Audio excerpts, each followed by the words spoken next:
Hey. Alright, so if y'all haven't noticed by now, and I don't entirely blame you if you haven't, but the San Antonio Spurs are playing fun, entertaining basketball yet again, and I cannot be more happy about it. And I also might understand some hesitation to agree with that fact since they're 2-4, they're still in the bottom of the Western Conference as of now, but in response to that, I would say both their wins were really solid wins, and their 4 losses were all really close games against teams that I think most people would easily say are better than them. And even then, their largest margin of defeat was only 10 points against the reigning champion Milwaukee Bucks. Also, not to mention, they then replayed the Milwaukee Bucks and actually ended up beating them by 9, and yes, you could say there's no Drew Holiday, no Brook Lopez, so the Bucks were missing 2 of their, better starters. But nonetheless, a very, very impressive win for a very, very young group that's still learning how to play the game of basketball and win at the game of basketball at the NBA level. But in the end, it's also just really nice to have Coach Greg Popovich. This might be his last year. He might have another year or 2 left, but it is nice to see him with some talent on his roster again, some fluidity, and just overall it's just not bad basketball anymore in San Antonio like we've seen in recent years. Because in regards to this past offseason and even the end of last season for the Spurs roster, they just made such great moves by allowing LaMarcus Aldridge to sign on to the Nets and then finally trading DeMar DeRozan in the offseason and just getting rid of him from this team because he and Aldridge, neither of them fit with this roster. All those 2 guys were doing were just slowing down the rebuild and eating a bunch of minutes for that younger guys could be getting and are now getting. And overall, just simply put, they were huge roadblocks in the furthering of this franchise. So now with both Aldridge and DeRozan gone, again, it's just allowed those younger guys to get more minutes, get more shot attempts, and overall just have a greater share of how this team performs.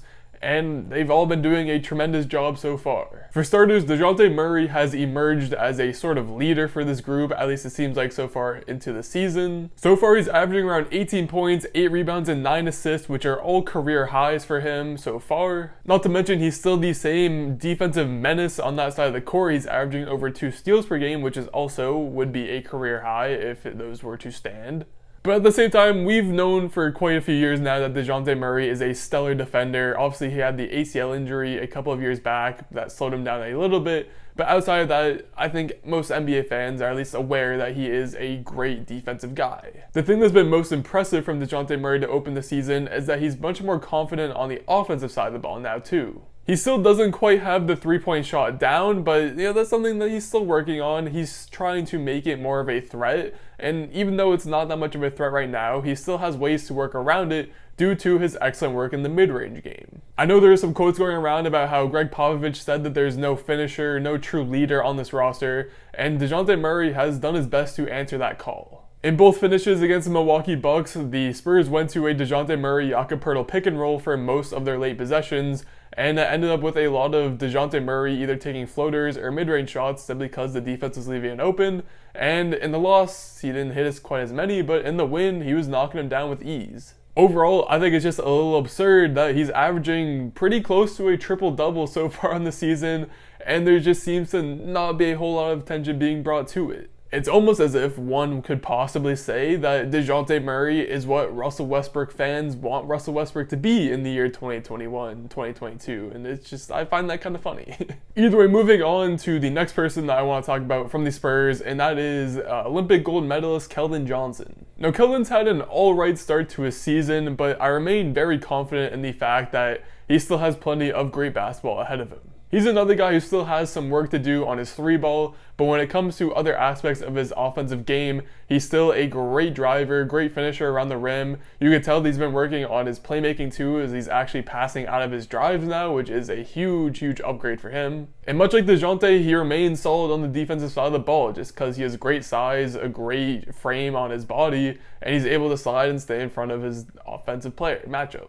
And then I guess you could call him the third pillar of their closing groups of sorts, whatever you want to say for this, but Jakob Poeltl also deserves some damn respect for the way that he's been playing so far this season. For some reason, I remember Jakob Poeltl being somewhat of a household name, at least national media-wise, when he got drafted to Toronto. Then obviously remember he was in the infamous Kawhi Leonard trade that brought him to San Antonio, and I feel like a lot of people forgot about him at that point, but they definitely shouldn't have. Because Pirtle has very, very quietly morphed himself into one of the best modern centers in the league today. And now, before y'all come at me in the comments, because yes, I do realize that he's not by any means like a top 5 center, he might not even be top 10 necessarily, just because he's not all that skilled as of yet, although he is working on that. But at the end of the day, if you get a chance to watch Jakob Pirtle play, I highly recommend it because he's just such a solid defender, great IQ, knows where to be. He can guard out on the perimeter, he can rim protect, he had some great possessions when he was guarding, reigning Finals MVP Giannis Antetokounmpo in a few games. And then on the offensive side of the ball, he's a great pick and roll partner, a great screener, he can roll to the rim, he can hit shots around the rim, and again, overall he just does so many things so well on the basketball court. But I do really think the craziest thing about this Spurs new look roster and trying to rebuild this team is that they're all still pretty young. DeJounte Murray's only 25, Keldon Johnson's 22, Pirtle's 26.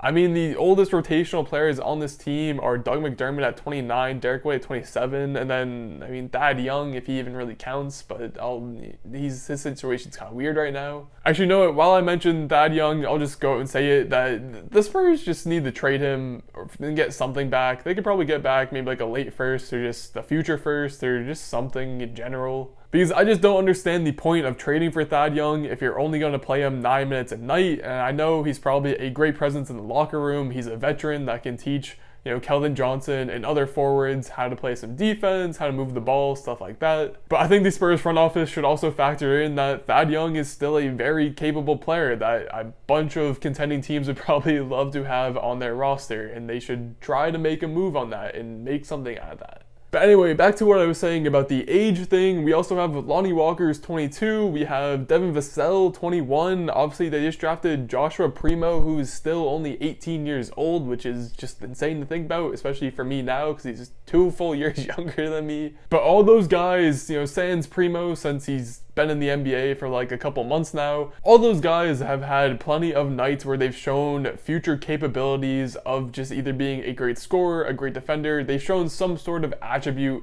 that will make them a worthy, at least rotational guy sometime in the future. Especially Devin Vassell, who I really wish honestly wasn't on this Spurs team because for some reason, Popovich is just always so against playing younger guys, even though they need time to learn the game and get accustomed to NBA speed and everything like that. Because I swear, if you threw Devin Vassell on like the Thunder, for example, and he was getting 20, 25 minutes every single night, everyone would be loving him so much because he's just such an awesome player. He can shoot off the dribble, he can defend like all hell. He's another guy who just does so many things well in the basketball court that I can only imagine what his final form is going to look like, years down the line. So all in all, again, just looking at the Spurs team, they finally got rid of DeRozan, they finally got rid of Aldridge. It's opened up the avenues for this team to be fun, young, entertaining, getting out on the fast break, playing fast, and I know those aren't all of Popovich's favorite things, but as an NBA fan, it's fun to see the Spurs be a fun team to watch again. It's just awesome to see them already competing and already looking like they might have a chance to make some noise.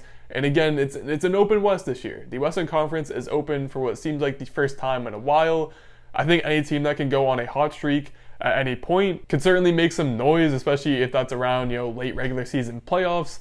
And, who knows, we might have another case of a Phoenix Suns type team that just, again, goes on a massive winning streak, just keeps it going from there, makes a big free agent signing, and then, bam, we have another contender just like that. And we'll have to wait and see how the Spurs fare for the rest of the season, but I do think they can potentially have that in their future, where, they play well enough that they're an attractive free agent destination again.